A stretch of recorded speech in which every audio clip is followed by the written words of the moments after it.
Welcome to another edition of Chefs to Watch. We have a B&I chef here today, David Peterson with Eurest, and he is ready to talk to us about barbecue and some other stuff. So hi, David. Thanks for being here. Tara, thank you so much. I appreciate you inviting me. How's everything going today? Absolutely. It's a rainy day here in Ohio. What's it like in Oh, your neck of the woods? it is nice and hot where we're going through the very hot and now dry spells of Texas and Houston. Yeah. So very muddy. And I can't wait to talk about barbecue. This has been a long time coming. You and I have been playing Zoom tag, if if that's a thing. we made it a thing. But busy schedule. You are busy all the time. I see on your social media all the time that you are putting on events for business and for your friends and family. It seems like you do a lot of barbecuing for everybody. So, It, but we're it's talking. funny how you pull out a bar.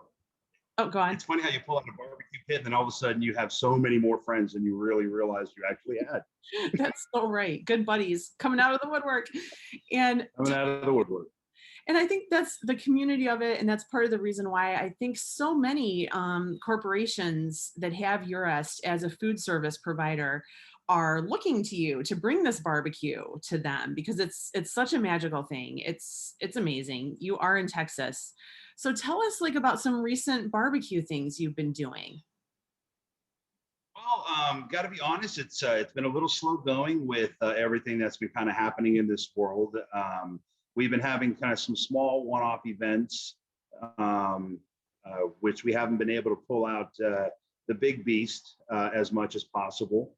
We had a couple events in San Antonio at a couple of our B&I locations, which is really cool. Fed a couple thousand people with some barbecue, so that's always fun doing some home meal, whether it's brisket, because God knows every Texan loves their brisket. You're in Texas. Yes.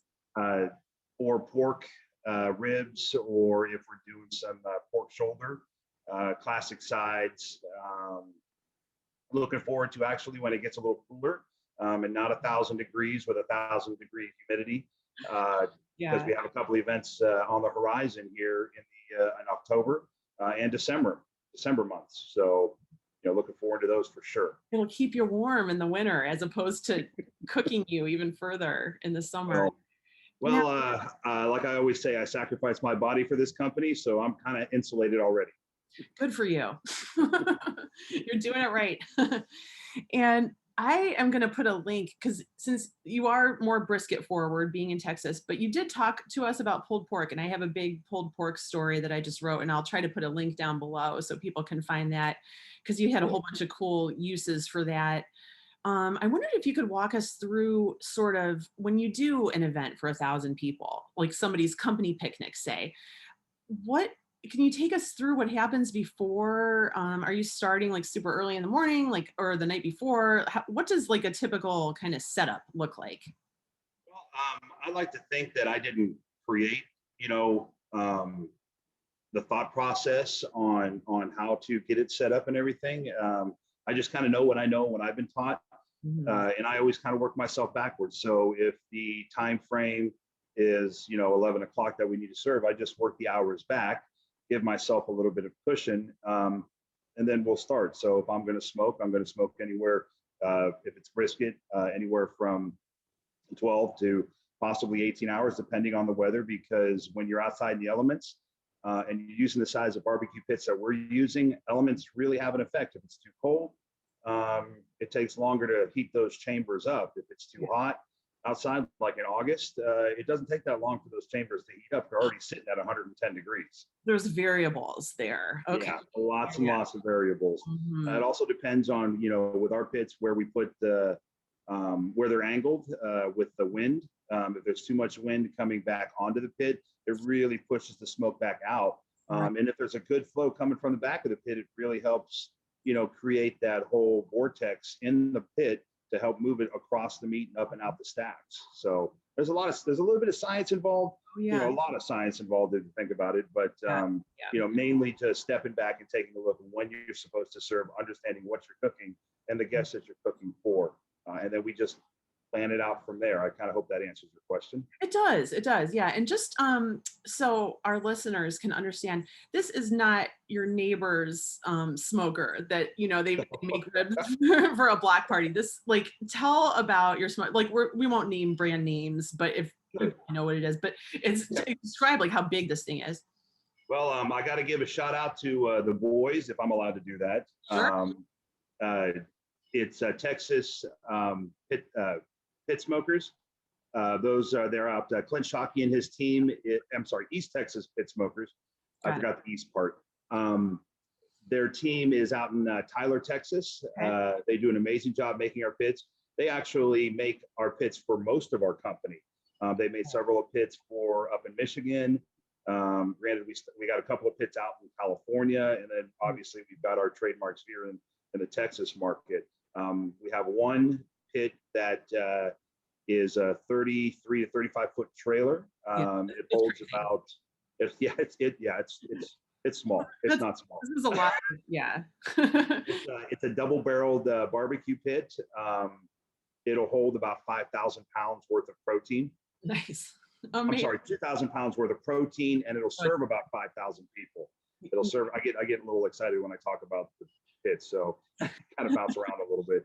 And then we have a smaller one that'll feed about 500 people, and then we have one up in Dallas that'll feed about 1,000 folks. So we can range anywhere from 5,000 or 500 to 5,000. So. Yeah, and this is the reason that I like barbecue so much for on-site food service is the big volume, because so many of our readers are doing big volume, and this is something that you can get a lot of product here, and that's what makes it tougher if you are a barbecue business. If you don't have an event that you're dedicated to, I think it's one of the toughest things to do because of the margins, because meat is so expensive. So that's why a lot of them go on the sell out model. Like once they're out of and this is why people get up real early to go to the famous ones in Texas, right? Am I getting that right? I've hit them all. I've got all the t-shirts and hats.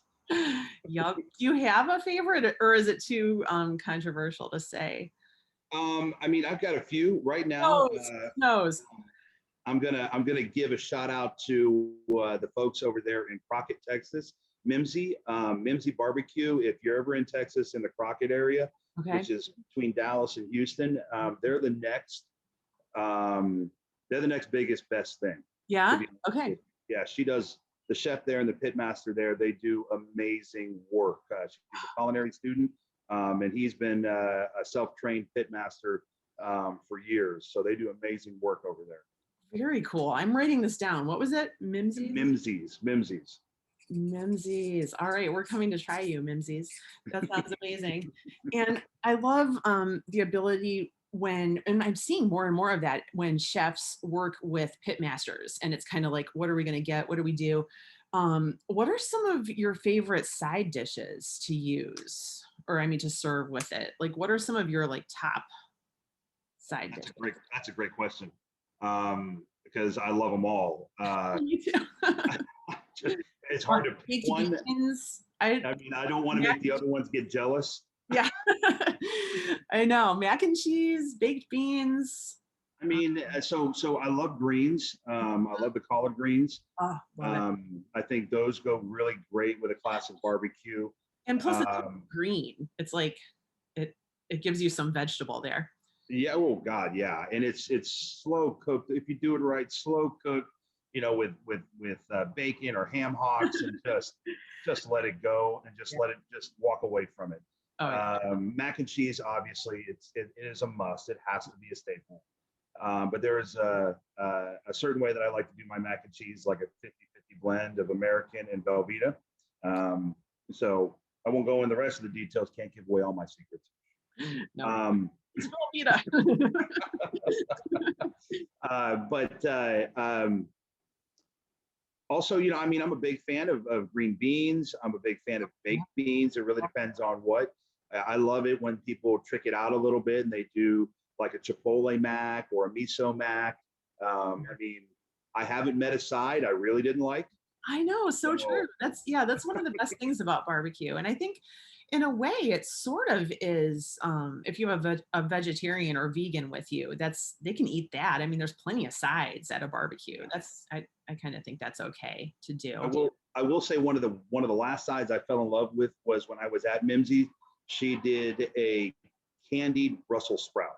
Ooh, I like Yeah, none of they're that. ridiculous. They're Yes. ridiculous. You could have What just ate that all day long. what makes the candy? Was it like a Um, brown sugar? I Do you don't know or exactly her technique, but yeah, if I had to walk it backwards, yeah, which a lot of chefs will do if they don't understand, they kind of walk it backwards a little bit. yeah. But hers are deep fried and tossed in with a little bit of a simple syrup, Oh, um, and then into the oven for a few minutes to get them nice and crisp back up. I love it. I you Yeah, had me deep fried because I I think 'cause know, right? the way And then those they're sweet little too. oh yeah, the way the little leaves come off individually Yeah. sometimes with oh, love that. And I wanted to talk to you about the wood pellets that you use. It's pellets, right, that you use in these Oh, smokers? I'm Or it's not a Traeger. I don't use Traegers. Not that I got anything against Traegers. I know this is it's you can easily say the wrong Everything thing to against them. somebody. Um, I use actual wood, whole wood post oak.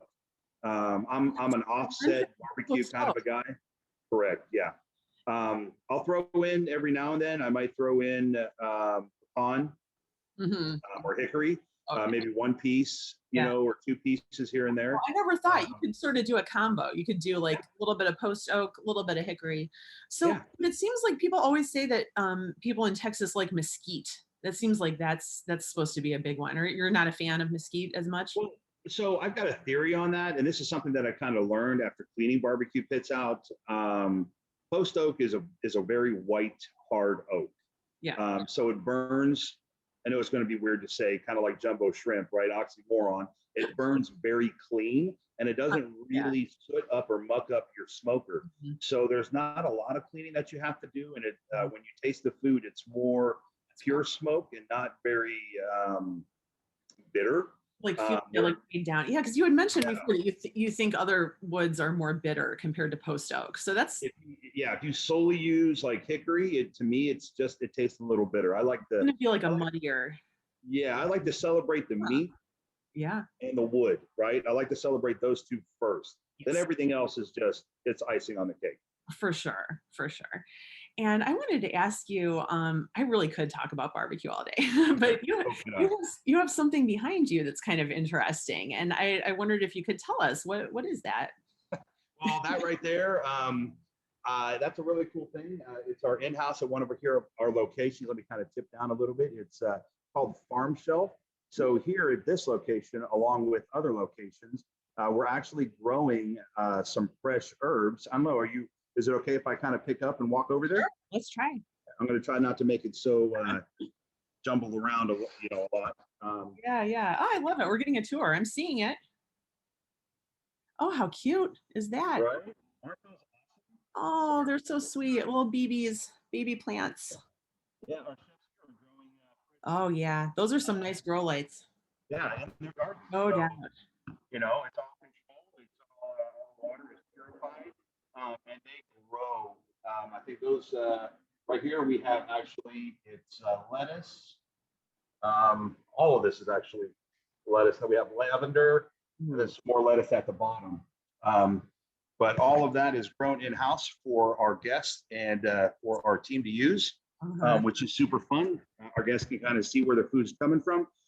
So it really shrinks that kind of like farm to fork, Yeah, yeah. Very because cool. it's right there. Very cool. And I had one other topic I wanted to ask you about. This is something that we've kind of been writing about and thinking about specifically for the B&I segment.